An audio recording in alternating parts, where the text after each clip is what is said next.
Adding animations to Webflow depends on your animation type. On-load animations use CSS export, while interactive animations require either embedded code or JavaScript with an object tag. Let me walk you through each method. For animations that start when the page loads, export as CSS-only.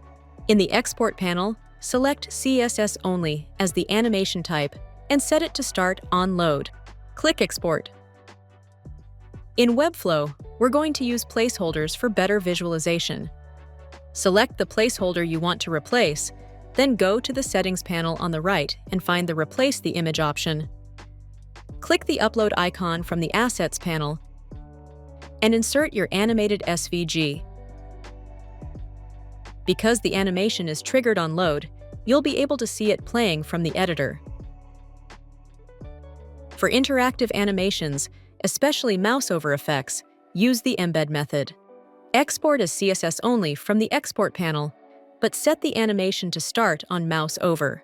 Select Reset for the on-mouse out behavior, and set the iterations count to 1.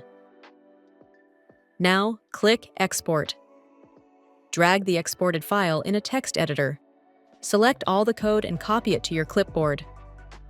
In Webflow, add an code embed element from the Components section. Please note that this method requires a paid Webflow plan.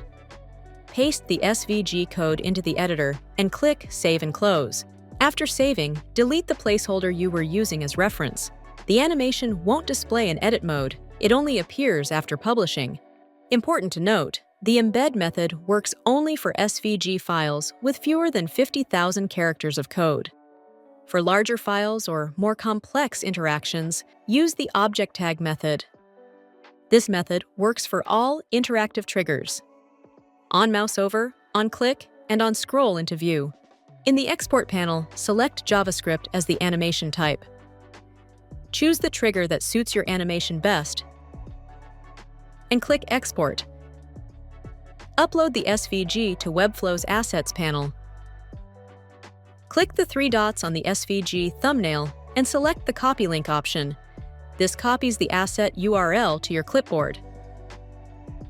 Add a code embed element from the Advanced section, as we did before.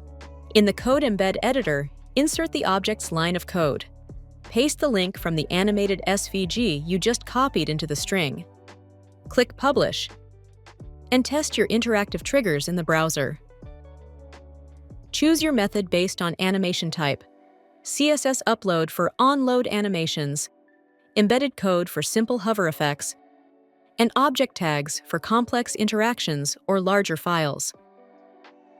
Each method ensures your animations work seamlessly in Webflow.